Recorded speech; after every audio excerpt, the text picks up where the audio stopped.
Hola, ¿qué tal? ¿Cómo están? Les habla Martín de los dos relojes y en este video veremos cuantificadores.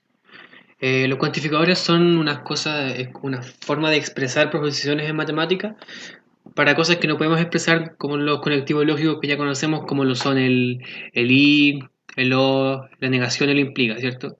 Como que estos son un conjunto un tanto limitado y hay cosas que no podemos expresar con ellos. Entonces hoy día vamos a ver cuáles son esas cosas y cómo podemos expresarlas. Primero que todo, como para que estemos en la misma página, hay que definir algo que se llama función proposicional, también conocido como predicado.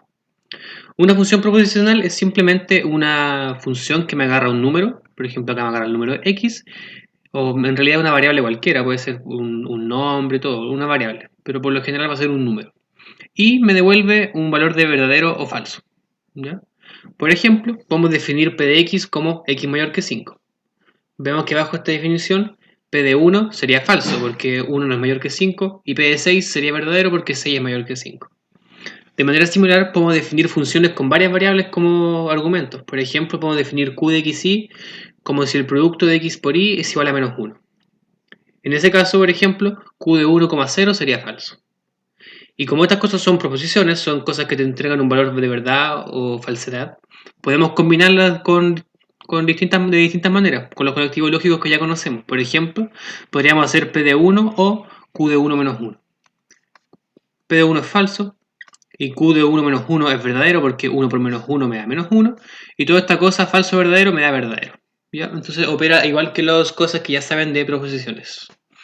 Entonces, vamos a hablar ahora de los cuantificadores. Los cuantificadores expresan propiedades sobre varios elementos. Esa es como la gracia. Propiedades que no podemos expresar con los simples conectivos lógicos. Entonces veamos cuáles son los dos cuantificadores que nos interesan. Primero, tenemos el cuantificador del para todo.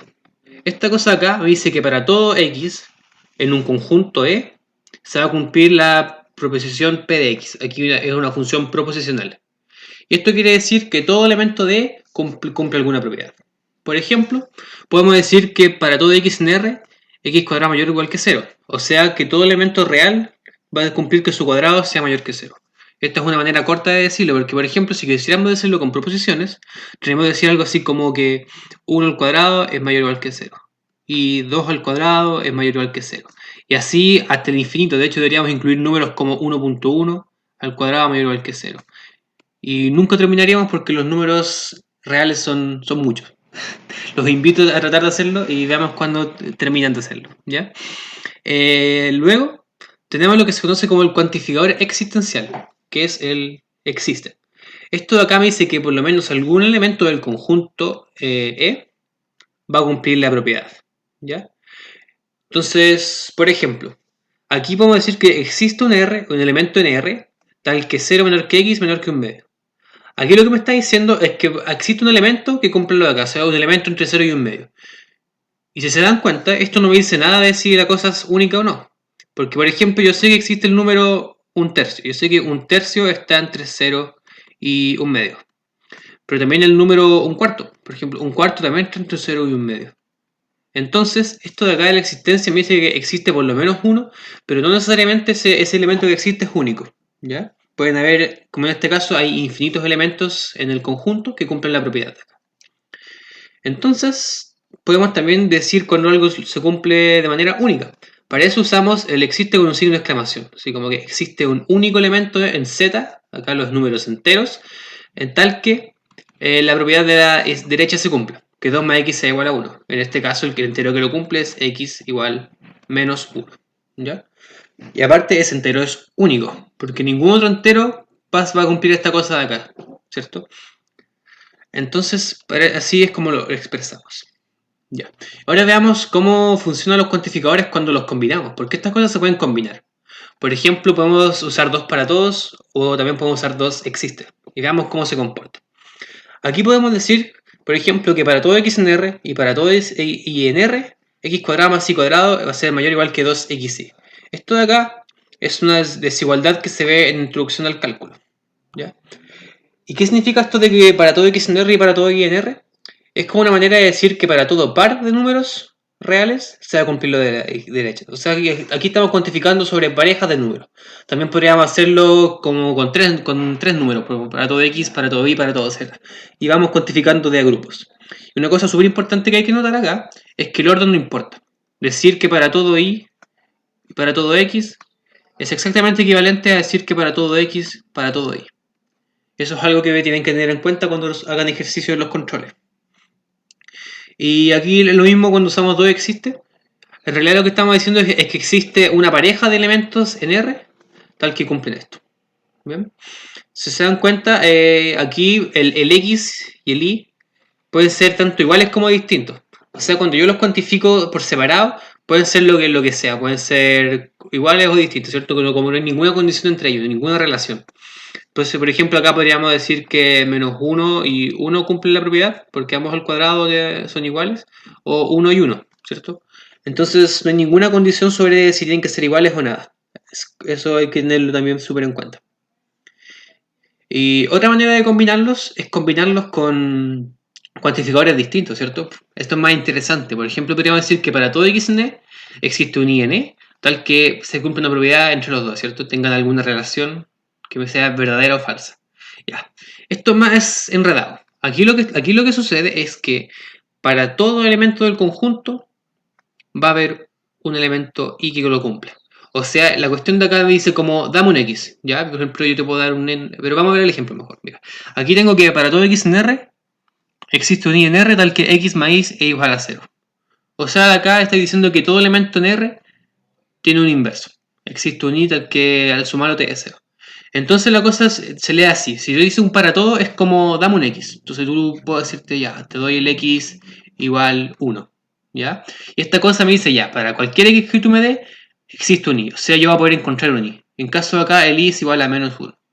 Entonces lo importante de acá es que el X y el Y ahora sí están relacionados. Ahora el X determina el Y. ¿Ya? Eso es como lo que hay que tener, hay que sacar de acá, ¿ya? Que lo que el juego de como dame un X, entonces yo te doy un Y. ¿Ya? Y veamos la otra combinación que se puede hacer. Se puede hacer la combinación de que existe un X en E, tal que para todo y en E, P de X y. O sea, ahora están al revés, ahora existe uno para todos. Ya, y esto es como. Es una cosa lógica que es distinta. Porque, por ejemplo, veamos acá. Acá podemos decir que existe un X en R, tal que para todo y en R, y más X igual 0. Dicho X, digo, y más X igual Y. Hice el spoiler ahí, porque dicho X es 0. Entonces, esto de acá es una cuestión que es más fuerte que lo que está acá arriba. Porque aquí me dice que existe un X para todos los Y. O sea, acá el X es el mismo cada que sea el Y. Por ejemplo, acá si yo puedo decir que existe un X, el 0, tal que para todos los Y me va a cumplir. Entonces yo puedo hacer Y igual 1 y me lo va a cumplir. Y igual 2 y también me lo va a cumplir. Entonces acá es una cuestión mucho más fuerte porque es 1 me hace la pega para todos los Y, ¿ya? En cambio acá era como que para cada X yo encontraba uno en particular. Aquí 1 lo hace para todos.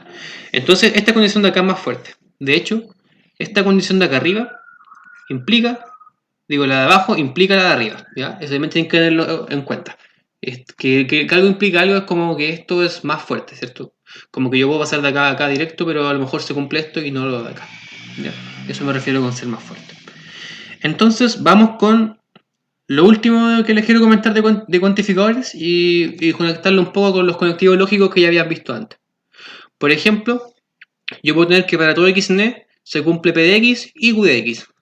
Ya, esto es equivalente a que para todo x en e se cumpla p de x y para todo x en e se cumpla q de x. O sea, es lo mismo que cuantificarlos por separado cuando uso el i, ¿cierto? Es como un poco claro porque aquí estoy diciendo que todo elemento cumple ambas propiedades y es lo mismo que decir que todo elemento cumple la propiedad P y que todo elemento cumple la propiedad Q, ¿cierto? Es como una manera distinta de decirlo. Pero algo que no es tan obvio es para el existe. El existe siempre es más complicado para los ejercicios. Por ejemplo, aquí estoy diciendo que existe un E que cumple P de X y Q de X. En cambio, aquí estoy diciendo que existe un E que cumple P de X y existe un E que cumple Q de X. ¿Cuál es la clave? La clave es que acá el X es el mismo, ¿cierto? Voy a marcar los dos en verde. Pero al otro lado, aquí el X no necesariamente es el mismo. ¿Por qué no es el mismo? Porque lo estoy cuantificando por separado, ¿cierto? Cuando yo cuantifico algo, esto que cuantifico tiene valor acá nomás. Y cuando vuelvo a cuantificar, esta cosa es un elemento completamente distinto, ¿cierto? Estoy como volviendo a nombrarlo. Entonces acá el X es distinto, ¿ya? Entonces la condición que está acá es más fuerte. Porque, por ejemplo, la de acá puede que no se cumpla, por ejemplo. Entonces, mira, veamos un ejemplo para que quede más claro. Definamos P de X como X es par. Y definamos Q de X como X es impar. Ya. Notemos, y por ejemplo podemos definir el conjunto E como los números enteros. Notemos que de acá existe un X en los enteros tal que sea par, es verdadero, ¿cierto? Por ejemplo podemos tomar X igual 2.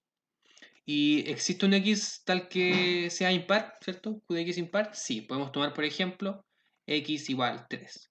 Entonces todo lo que está acá a la derecha es verdadero. Pero veamos que aunque esto es verdadero, lo de acá es falso. Porque con lo que estamos haciendo ahora, esto de acá es equivalente a decir que existe un X en Z, tal que X es par e impar, ¿cierto? Y esto claramente es falso, o sea, no puede haber un número que sea par e impar a la vez. Entonces aquí tenemos un caso en que lo de acá es falso y lo de acá es verdadero, ¿cierto? Entonces la implicancia para acá no puede ser, porque recuerden que es verdadero implica falso es falso. Entonces la implicancia de para allá no existe. Por lo que esta condición es más fuerte que la de allá. Entonces, eso es un detalle también súper importante que les puede salir en un control. Y eso es como más o menos cómo funciona todo el tema de los cuantificadores. Así que les deseo mucha suerte en sus futuras evaluaciones y nos vemos en próximos videos de los dos relojes. Chao, chao.